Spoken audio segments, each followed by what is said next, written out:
What is the most unethical life hack you know? Story 1. Work correspondence hack. Anything that benefits you, put it in an email, letter, etc., so it can be memorialized when possible. Anything that is detrimental to you, make a call or discuss the issue face to face verbally. Don't leave a paper trail. Opinion. That's not unethical. That's just smart. Story 2. Have a large professional looking camera. Get a bright vest that says press on it. Make an ID, go to town. Almost free access anywhere. Opinion. You don't actually need a professional camera, but carry a ladder for extra cred. Nobody asks anybody why they are wearing a reflective vest with a ladder. Story 3. Just before the thing that happened in 2019, my son worked at a multinational that had posh reception areas, with coffee machines, large TVs running the company's products,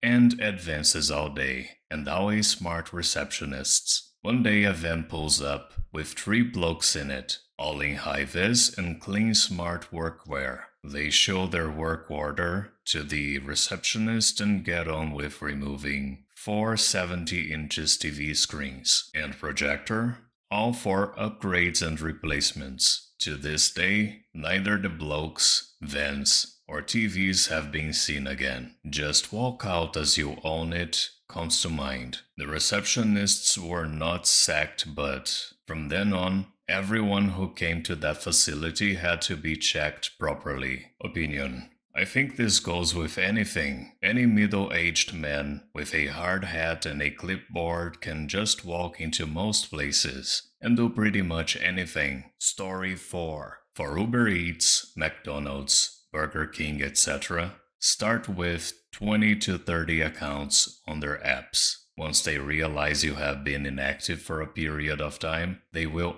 almost always give you offers for free food, or like a burger for $1 or whatever. Because I have so many accounts I can check through them, and there are almost always ways for me to get a full meal for about $3 to $4 at most. You can also use multiple accounts at the same time to make different orders and pick them up all at once. If you really want a lot of basically free food, but that's a little more risky, Uber Eats regularly sends me $25 off orders of 25 or more for the first order on a new account if I don't order anything on that account for a bit. Now, you can't use the same card you have used on other accounts, so you have to buy a cheap prepaid card each time. If done right, it ends up being like $20 off any order of 25 because of the cost of purchasing the prepaid card. I do this regularly and order exactly $25 of food, which ends up being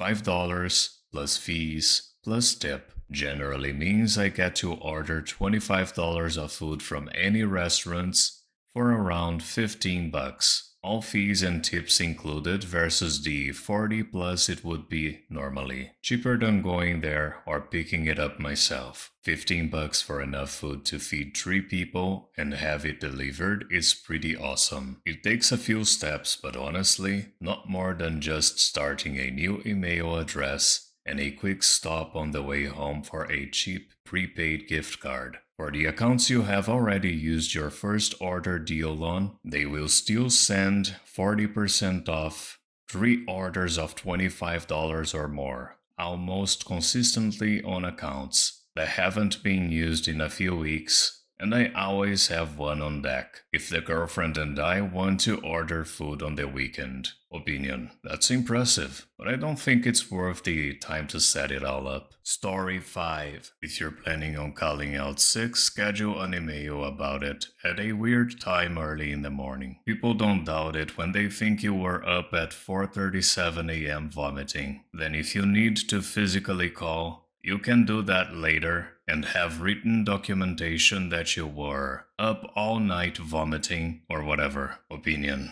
I don't know.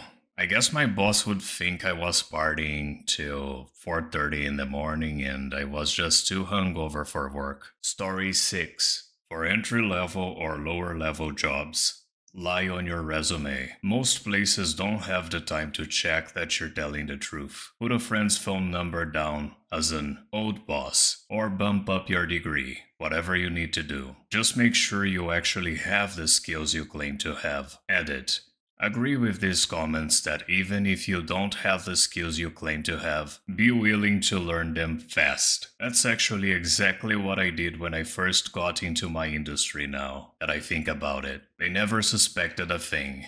LOL. Opinion. Fake it till you make it. Story 7. I worked at a grocery store and saw the same three people show up all the time and steal stuff. The manager said, there aren't even recordings for the cameras and they don't care if people steal. I started treating myself to lunch after that. Opinion. I heard that large stores track everything you steal, even across multiple visits, and will charge you all at once you reach serious crime levels. Story 8. You can get into most places by wearing a maintenance uniform, i.e., overalls, a construction helmet, plus reflective vest and carrying a toolbox or ladder. I would recommend a respirator and gloves. No more movie tickets are needed. Opinion. It's ironic how a reflective vest is meant to make you more visible, yet somehow it makes you invisible instead. Story 9. The best way to help your kid afford college is to deal illegal substances. If you don't get caught, you can make a lot of money. If you do get caught,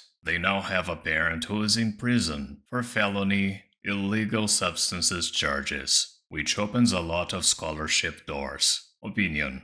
Hard to find someone who would be willing to give away their freedom for that purpose though. Story 10. If I break something that is still available for sale, I go buy a new one, then return the broken one with the new receipt a day later, saying it only lasted a day. I've used this for video game controllers, toasters, blenders, vacuums, and a lot of items. The store never questions it, and I get a new item for very little effort and no additional cost. Opinion. I'm pretty sure this falls under illegal, not just unethical. Story 11. On a trip to Las Vegas, I decided to visit their adult pool area at the Delano. Upon paid entry, they provided me with a bright neon wristband. I also happened to be attending a Red Hot Chili Peppers show the same night, and still had my pool wristband on when I entered the venue. While trying to navigate to my seating area, I asked the usher for directions to get to my seat. Well, they didn't look too closely at the ticket location on my phone and only noticed my wristband. The next thing I knew, I was being directed into the VIP access area right up front. Apparently, the VIP wristband was the same color, so I was able to enjoy the show as a VIP. Opinion. Oh, it should be easy for me to replicate. Now I just have to buy a plane ticket to Vegas, wait for the Chili Peppers to tour there again, and hope neither has updated their wristband procedures. Nice. Story 12. If you own a restaurant, make fake dating profiles and lure women and men to your restaurant to sunken cost fallacy. Then, for increased profits during your less busy times of year. This is actually something restaurants are doing. If you get stood up at a food place, just get up and leave. They probably baited you in to buy the food. Opinion. I've heard of this, but I can't really imagine it working. If I got stood up, I wouldn't just eat alone, and it would leave me with negative feelings about the restaurant, making me less likely to return. Story 13. You don't actually have to be a violent sociopath to make people believe you can snap at any moment and make them behave accordingly. Opinion. That might work until you meet that one guy who's crazier than you're pretending to be. Story 14. Pretty unethical but also pretty harmless. If you're ever out and about and forgot your sunglasses, go to any grocery store customer service counter and say, "Did anyone turn in some black or whatever sunglasses?" They will proceed to dump a literal pile of lost sunglasses in front of you. Look decisive as to not draw suspicion. Opinion.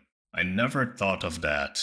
I wonder how many people actually do this. Story 15. You can replace every E in a Word document with E, the Cyrillic equivalent. Looks identical to us, but computers read it as a separate character. It's such a common letter that when replaced, it scrambles the text and lets you get through plagiarism/AI detectors. Opinion. Good old homograph attack. I've been using this to swear up a storm online without getting flagged for inappropriate language. Story 16. A life hack to make friends as an adult. If you're having trouble making friends as an adult, simply make a fake Tinder profile using girl next door type pictures, and suddenly you will have a bunch of guys messaging you wanting to get to know you, so you just get to know them right back, and eventually set up a date at a nearby pub. Arrive at the pub 15 minutes early and post up in an inconspicuous spot. When the friend arrives, watch them for a bit. As the reality that they have been stood up sinks in, walk over and ask them if they just got stood up and offer to buy them a drink. Stick around and steer the conversation towards your shared interests. By the end of the night, you'll have a new friend. Opinion. This is devious, but pretty ingenious. Story 17. I don't know how consistently this would work, but many years ago, I stopped paying my cable bill. They shut it off and put a tag on my door to address it. I waited a couple of days, called them, and said I'd been out of the country for months and had called to have the service suspended before I left. Past due, bill gone. Just like that, and service restored the same day. Opinion. I don't know. This seems very unlikely to work. Story 18. Back in the day, I worked for Jerry's Subs and Pizza for a few months running deliveries. It wasn't uncommon that folks would call in pickup orders and just never show up. At closing time, it was up for grabs. So on weekends, my friends would call in a decent-sized pickup order 30 minutes before we closed, and I would show up to hang with the brothers with eats in tow. Opinion. I wish they had that policy when I worked at McDonald's. When I was in college, at my store they threw away every unsold order, or the managers took it home. I wonder which was more likely. Story 19. To quit smoking cigarettes. Know that you can't smoke if you're asleep. It is extremely hard to give up nicotine, so I just bought a bottle of sleeping pills and knocked myself out. I'd wake up feeling like really badly and groggy.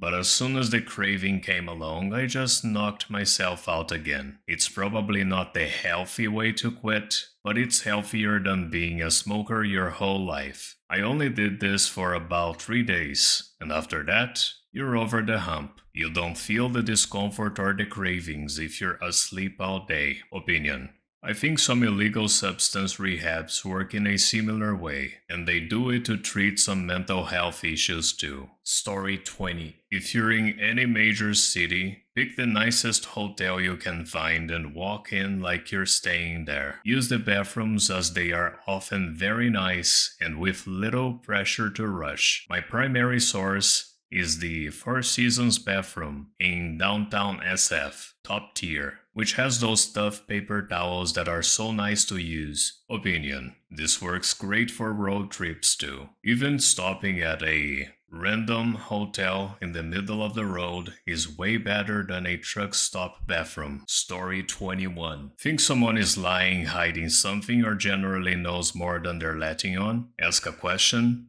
look them in the eyes, and just sit there and listen. Lots of people are uncomfortable with the awkward silence and will talk themselves into a hole. It's not really unethical by itself, but it can be used in unethical ways. This is probably the most ethical, but there are a lot of dark persuasion tricks that people with silver tongues use to get what they want. Opinion. I've been using this trick forever. It really works. Thank you so much for watching. Don't forget to like, subscribe, and activate the bell button to receive notifications to my latest videos.